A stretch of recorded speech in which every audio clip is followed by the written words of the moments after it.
So let's continue studying some more properties of the Lebesgue outer measure. In this lecture we will look at two more properties. The first one is called finite additivity for separated sets, and the second one is called outer regularity. So let me start with a remark is that due to the Banach-Tarski paradox that we have seen before, due to the Banach-Tarski paradox, we cannot expect finite additivity property to hold for arbitrary subsets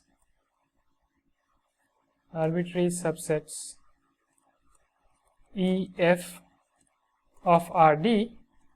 This is to say that the outer measure of E union, so arbitrary disjoint subsets of Rd, which is to say that the outer measure of E union F may not be equal to the outer measure of E plus the outer measure of F. So we must, this implies that we must restrict our attention to smaller classes of, rather than taking arbitrary sets E and F, we have to restrict our what kind of sets we allow for considering finite additivity. So to smaller classes of disjoint pairs of sets E and F. So one such restriction is given by the so-called separated sets. So two subsets E and F of Rd are called separated if the distance between E and F is strictly greater than 0. This is the quantity given by the infimum of the Euclidean distance between 2 points such that x and y, such that x is in E and y is in F. So this infimum is strictly greater than 0. So in this case we call E and F separated. So of course if this happens, one can also show that this implies that E and F are disjoint, because if E and F have a common point, then the Euclidean distance between that point with itself is going to be 0, so the infimum will be 0. So separated implies disjoint. So the next lemma establishes finite additivity property for separated sets. So let E and F be subsets of Rd which are separated, be separated sets. Then we have the finite additivity property, which is that the outer measure of the union, Lebesgue outer measure of the union, is equal to the sum of the Lebesgue outer measures of E and F. So let's try to prove this. So by subadditivity,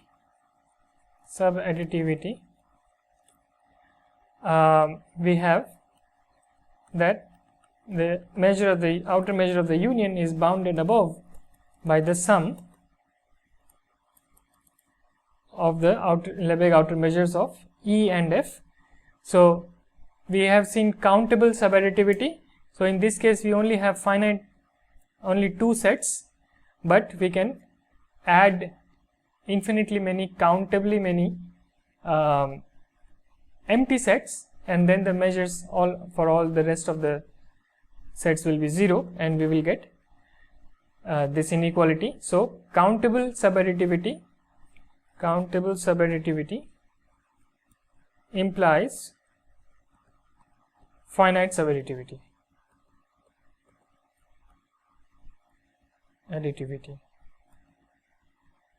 So it's enough to show the reverse inequality, which is that m star e plus m star f is less than or equal to m star e union f. So again notice that if m star e union f is plus infinity, then the inequality is trivial, inequality holds, and so suppose that m star e union f is finite. So now I am going to again use the infimum definition of the Lebesgue outer measure. So there exists, so given epsilon greater than 0, there exists a collection of boxes bi I equal to 1 to infinity, such that E is covered by the union of these bi's I equal to 1 to infinity, and the sum I equal to 1 to infinity of the measures of these bi's is bounded above by m star e plus epsilon. So now suppose that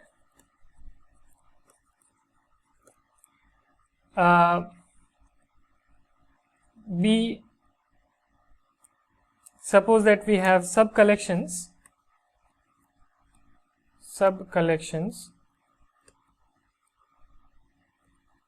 bi prime I equal to 1 to infinity and bj double prime. So to distinguish the indices, I will write here L for the first one and J for the second one, J equal to 1 to infinity, such that, so these are sub collections of the original collection, of the collection bi I equal to 1 to infinity. So each of these bl prime and bj double prime are one of these bi's. So such that E is covered by, I have to cover E union F by this rather than just E. I am going to cover E union F by the whole collection bi, and so now I am dividing the collection bi into 2 sub collections, one that covers E, so bl prime L equal to 1 to infinity, and F is covered by J equal to 1 to infinity bj double prime and we also suppose that none of the bl prime intersect F and none of the bj double prime intersects E. So then these two collections are separate, there is no overlap between them. So this implies that m star E plus m star F, this is bounded above by the sum L equal to 1 to infinity m of BL prime, and then j equal to 1 to infinity m of Bj double prime. But if, because of this assumption that we have that none of the BL prime intersect F and none of the Bj prime intersect E, this implies, due to our assumptions on these collections BL prime and Bj double prime, j equal to 1 to infinity, we have that the sum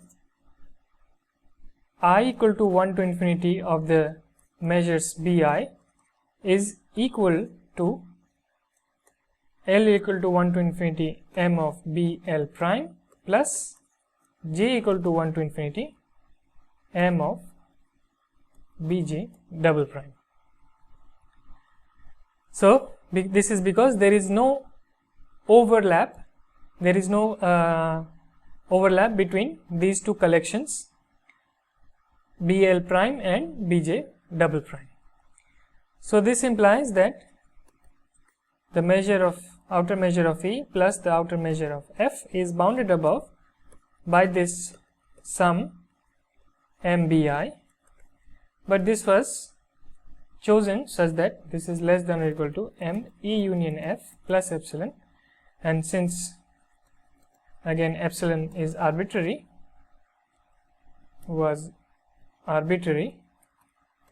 so we get the required inequality M star E plus M star F is less than or equal to M star E union F.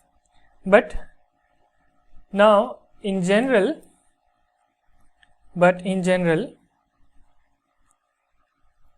the assumption may not be true that none of the, so let me write it in symbols, BL prime intersection F is empty for all L greater than or equal to 1, and Bj double prime intersection E is empty for all j greater than or equal to 1. So this may not be true because, for example, if you have two sets E and F, so there could be one box Bj or Bi which intersects both, and so our assumption will be invalid because this set will neither belong to any of the BL primes nor will it belong to any of the Bj double primes. So this will violate our assumption. So this set violates this assumption. So what we have to do is to use the fact that these two sets are separated, and we have to break these big boxes Bi into smaller chunks so that none of the smaller bits overlap both, intersect both E and F. So note that each Bi can be partitioned into finitely many boxes. Now let me give it a different name, A k equal to 1 to so A k I, k equal to 1 to Ni. So for each I we will have a partitioning of each box Bi into finitely many boxes such that the diameter of each AKI is less than or equal to R for any given R greater than 0. So here the diameter of a set A. This is the supremum of the Euclidean distance between any 2 points of A. So we can restrict the diameter of the partition boxes, the boxes used in the partitioning of each BI, such that the diameter is bounded above by any given positive number r. So if r is taken to be strictly less than the distance between E and F, then no AKI for I greater than or equal to 1 and 1 less than k less than or equal to Ni can intersect both E and F, so the new countable collection of boxes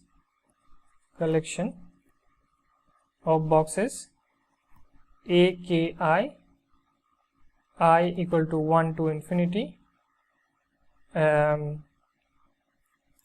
k equal to 1 to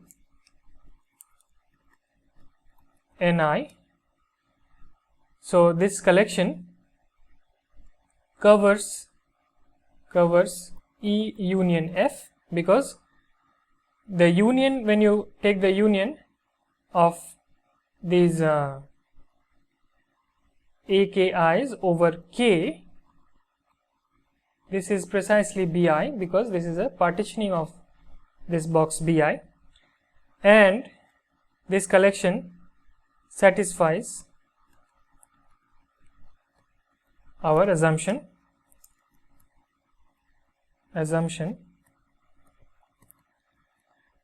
that there exist subcollections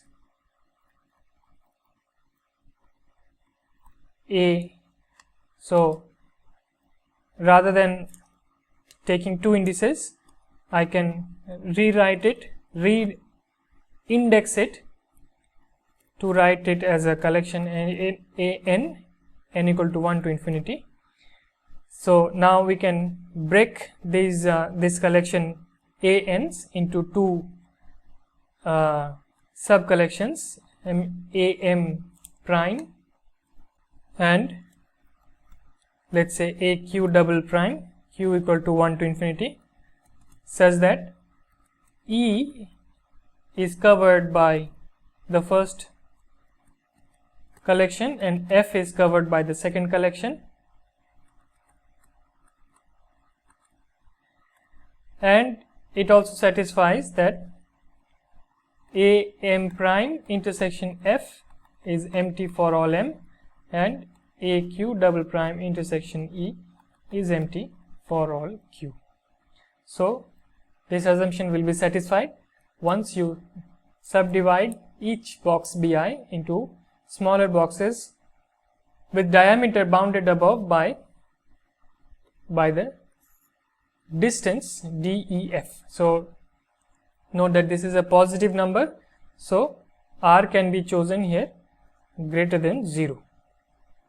Okay, so this takes care of our assumption that we had before, and in the general case also we can reduce to that case. So this proves the lemma. The next lemma is called outer regularity, and this says that the outer measure, so let E be a subset of RD, then we have a formula for the outer measure given by the infimum of the outer measures of sets U that are supersets of E, such that each of these U's are open. So this is called outer regularity property for the Lebesgue outer measure, and this is one of the most important properties, and we will see that this property also can be it can also appear in the abstract measure space context. So let's try to prove this. So first note that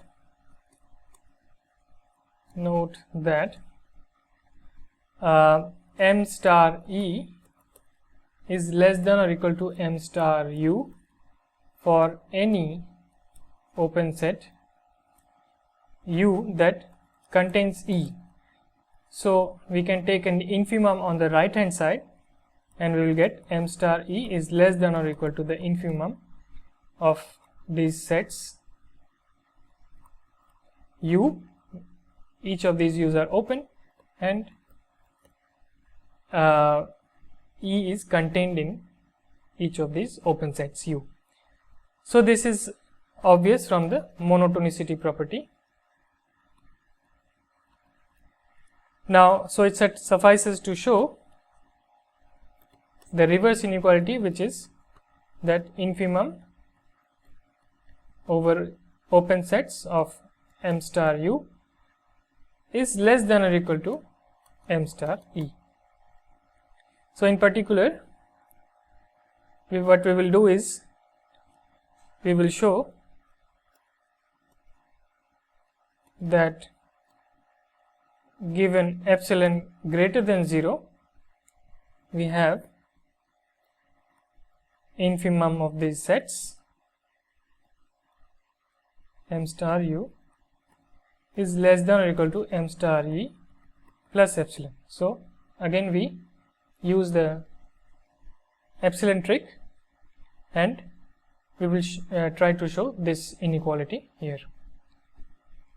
So to show this, first note that if m star e is infinite, then the inequality holds trivially. Equality holds. So suppose that m star e is finite. So in this case, this implies that there exists a collection of boxes bi I equal to 1 to infinity, such that E is contained inside this union of the bi's, and the sum I equal to 1 to infinity mbi is less than or equal to m star e plus epsilon. So let me take epsilon by 2 here. So now these bi's that we have taken, these may not be open, but we can enlarge each of these bi's as we have done in the last lecture. We can enlarge these bi's such that they become open, but still we can have control over the volume of the union. So for each I choose an open box bi prime such that the measure of bi prime, first of all, that bi is contained in bi prime, and the measure of bi prime is less than or equal to the measure of bi plus epsilon by 2 to the power I plus 1. So this implies that the sum for I equal to 1 to infinity m of bi prime is less than or equal to the sum I equal to 1 to infinity m bi, and then you will have an extra term of epsilon by 2, but this is less than or equal to m star e plus epsilon by 2 plus epsilon by 2. So these two epsilon by 2's can be written as epsilon. So we have produced E is covered by these boxes bi prime, I equal to 1 to infinity, and so this is an open set. This is an open set, and the measure of the union of I equal to 1 to infinity bi prime is less than or equal to this sum I equal to 1 to infinity m bi prime, which is bounded above by m star e plus epsilon. So we have produced an open set such that it is bounded above by m star e plus epsilon. Therefore, when we take the infimum over all open sets, then it's going to be less than this quantity.